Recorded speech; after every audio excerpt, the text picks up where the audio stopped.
So part of the awakening process, and my process as well too, especially in stepping up and adding more aspects of content to the channel, is listening to intuition and listening to that still small voice that speaks to us almost constantly. And I'm finding here that, especially in the context of like sharing, that I'm teaching myself to get up and move and get in front of the camera when I'm supposed to. And I found that there were two things that were always stopping that.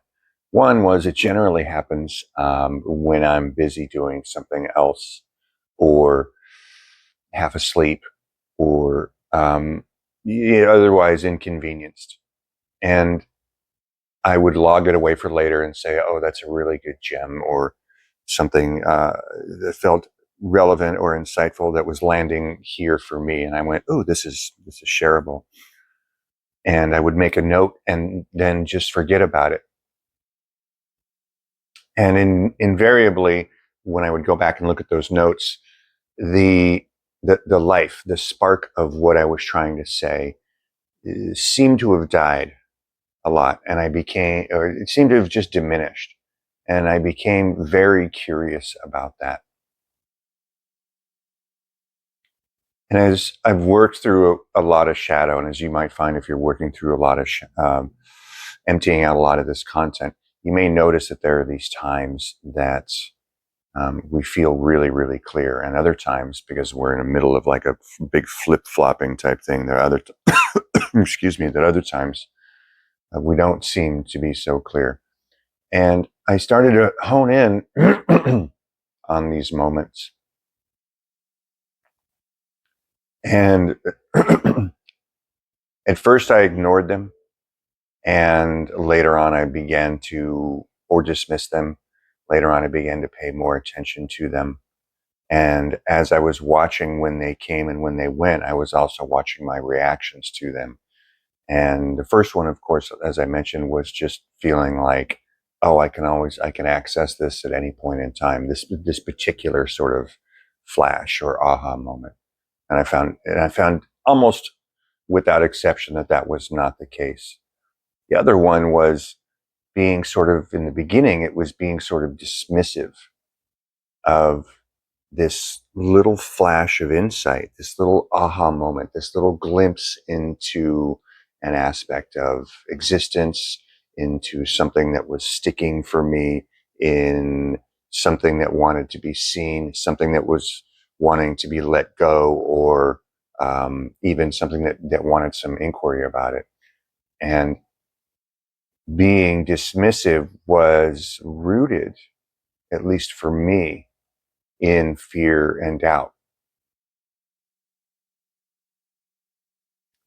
That is something that I think a lot of us come up against. My particular flavor was always the sense of not good enough. This was ingrained in me as a child. Not good enough. Not good enough. When you hear this message enough times, it really, really puts a sense of whatever I'm receiving externally, whether it's from a caregiver or from a coworker or an authority figure, supersedes what it is that I'm hearing right here, what it is that I'm feeling right here, and which can be really paralyzing as we move through life. This can stop how we make decisions. This can um, cause us to hesitate when we have moments where we need to take care of ourselves, where we need to either take a break, or apply more effort, or investigate something a little bit more, because that script of not good enough and needing that external person to tell you that this is either okay or not okay is running in the background. And so that has come up so many times when I've wanted to sit down and I've wanted to share. And part of my practice that is absolutely ongoing is to lean into that a little bit more and to look at that fear. And the last video I made was really about, I'm going to bring some of this stuff that's been experienced here through a really really slow, gritty, painful kind of uphill process. And when I sat with it here, I went, okay, no, this is valuable. This is valuable because I didn't really have a lot of teachers or a lot of guides or things that were very applicable to me specifically. So it was intuitively these ways I navigated through stuff for, not necessarily really fine honed methods, but these just directions that this went, and I was paying attention the entire time.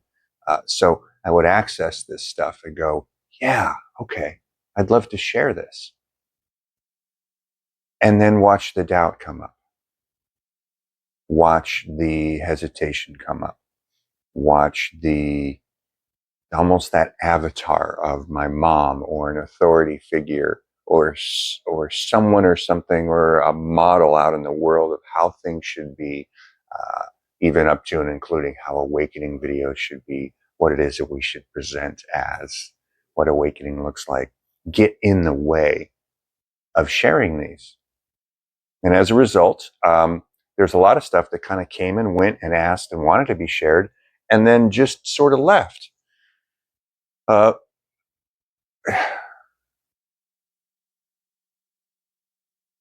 So I got up this morning and it was just time to start to begin to share again. And what is coming up for me is learning to trust that intuition, learning to trust what is here, learning to value what experience is stored in the body. Because the experience stored in the body or the experience of moving through life, once it's relatively clear, and once a lot of the trauma has been seen through, if there's a lot of trauma there, then that can really cloud our decision making process in the other direction, which I still experience from time to time. I'll have little flashes, little um, incidents and blips and stuff. But once we can really start to access that and trust that, then this becomes the way through which we navigate life. It's not always as easy flowing as we might think because there's a habitual way of approaching things. I found that there's a very habitual way of how I relate to myself, to the body, to Ted as the personality. And I may be moving through a situation and have something intuitively say, do this, don't do this, move here, move there, say the thing, don't say the thing, say yes, say no. And that comes online very, very quickly. And almost immediately afterwards, if it's unhealed stuff, the reaction will be almost instantaneous. If it's unhealed stuff that is then showing up, the second um, line of information shows up, the second thought, the second reaction, the second guessing. And it can be initially hard to separate those out. Because something will say, okay, do this thing, do A. And if we can stay there and sort of access that, then we start to move into a flow of how this should be, or what it is we're feeling that we're being pulled into, guided from the most, let's say, uh, unidentified, authentic, intuitive part in us. But almost immediately afterwards, something else comes in based on habit, trauma, memory, and says, oh, but what if? And the what if is usually followed by a ton of projections. What if this goes wrong? What if I'm wrong? What if this isn't the right decision? What if they don't like what I say? What if they reject me? There's going to be a ton of those different type of reactions. So what is really getting clearer and clearer for me is the way to access this, especially when I'm making decisions or trying to make decisions, is there's a sense of attention that moves when we're in this process if we take the time to slow down and notice. Sometimes we don't always notice in the beginning, but if we can apprehend the process at any point in time, then we're starting to lean more towards that intuition. And the sense of attention is usually, if we're caught up in the mind, we're going to feel like after we've been presented with a decision or a situation here, we're going to feel like this here starts to analyze. And it's the mind itself likes to take hold of the decision and it wants to bring it into its own structure. It brings it into the structure that it's comfortable with, whether it's beneficial or not is irrelevant, that it's used to, and it starts flipping through possible options, like scrolling through different choices, different little cards of how do I do this, how do I do that, and it flips through possible options. When it does that, it's only flipping through a very small set of possible options, and most of those options can be, especially if you've experienced any type of trauma, based on past experiences. And that set of options is very, very narrow. They're usually very restrictive, and they keep us, they will always keep us inside of this comfort zone that the mind has generated for itself. Now, simply because the mind starts yelling at us and saying, this is the only way to do things, this is our comfort zone, does not mean that these are all the options. As a matter of fact, it means um, the mind is presenting very few of the possible options that can even be brought to bear, that can even be considered in making decisions about our life. And yet they feel so natural and so comfortable that they seem to have a rightness about them, a correctness, because the mind immediately goes there. There's no doubt, there's no hesitation, and we just go, nope, this feels off. No, I don't want to do that. No, I totally know what the outcome is. And usually they'll have a very guarded and a very cynical feel to them. Just because that's all the mind's presenting doesn't necessarily make it correct, because its job is to keep itself inside that structure. In cases of extreme trauma that I've noticed, not only in myself, but others, is that it's usually going to be binary. What I mean by binary is a 1 or 0. It's a yes or a no. It's an extreme. It's a switch. It's either on or off. There's almost never any room for any type of gray area at all. Anything that's in the middle. It's either no, I'm never ever going to do this again, or I'm going to always do this.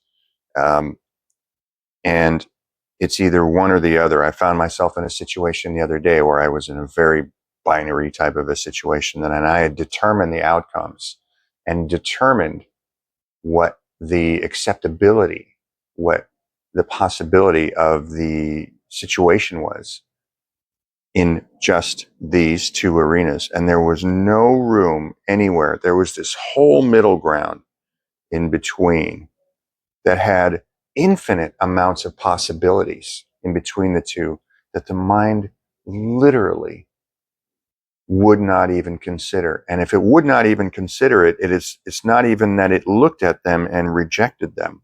The scary part with extreme trauma is those things, until we've moved through some of the old wounds that have generated this binary way of looking at these things, that they literally, this gray area does not exist. You only see two options, and that is it. But life itself is infinitely fluid, and any situation that we come across can be addressed in an almost unlimited amount of ways. And yet our trauma or our identity, especially a really, really scarred or wounded identity, tells us we only have these two. So when we're in this mind here, this is where we feel like most of the decisions start to be made. In that moment, I found if I could spend a few moments, it was critical if I could catch this before I started accepting just the binary things, if I could move into the body sense, if I could take the attention from here and place it where I was feeling like a sense of activation, where I was feeling a sense of a clench, or even just a place that I was comfortable putting my attention. It can be one or the other, where we're either feeling sort of lit up if the situation is maybe giving us a bit of distress, or a place that we're used to residing. So my attention goes into my heart a lot.